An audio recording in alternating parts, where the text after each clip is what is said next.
Tell us a little bit about the process in the studio I briefly, agree. how you guys recorded and dealing with that. Well, in New York City, we're kind of spoiled for studios because the level here is very high. Level of studios, of equipment, and of sound engineers.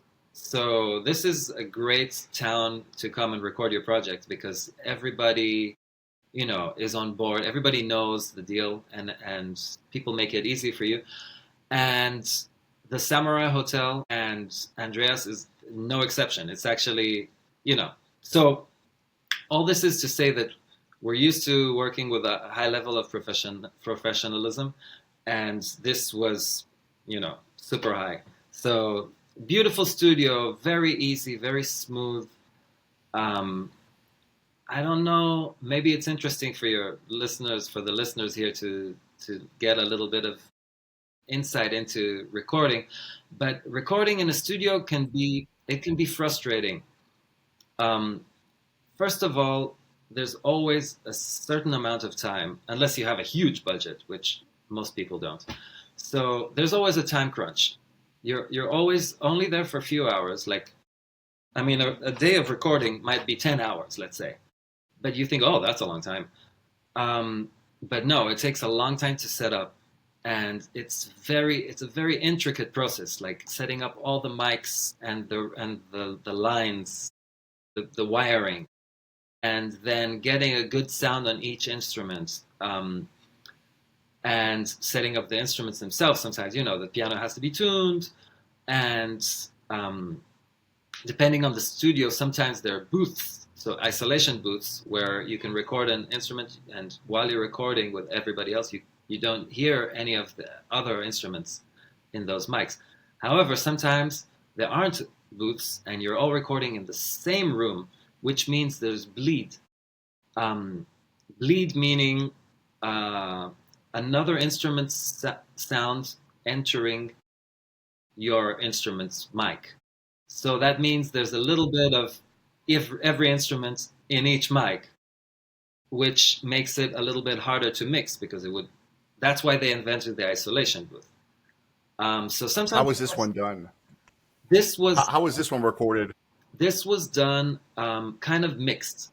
So the drums were in an isolation booth, uh, but the bass, piano, and flutes were in the same room with some separation. So we have gobos, which are like it's like a little piece of it's like a little wall, movable wall that they have in the studio that usually has a like a PVC, not PVC, what's it called, plexiglass, so you can see through it. Right, you just move them Yeah, and around, and yeah, you can see a through it. window. And then the guitar was also recorded in isolation booth. So that's a regular way to do it.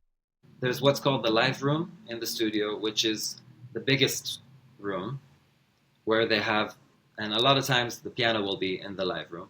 And then they have several isolation booths. Some studios only have one isolation booth, some have several.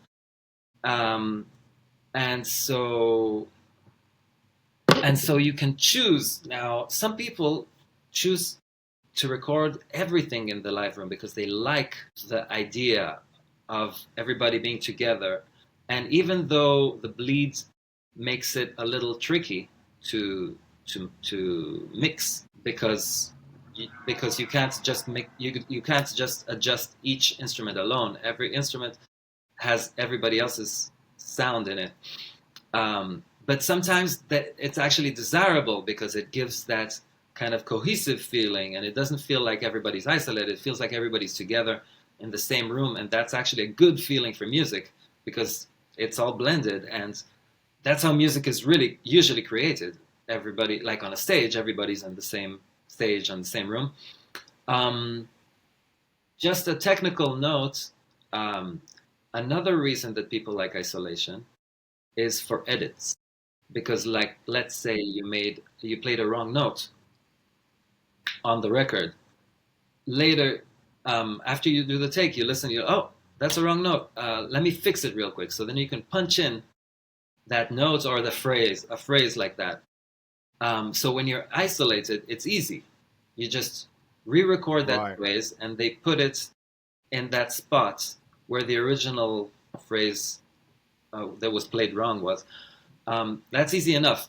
But if there's no isolation, that means that whatever the piano player was playing also bled into the flute mic. So if I want to redo my flute, that means that they have to redo the piano too at the same time so that it sounds together.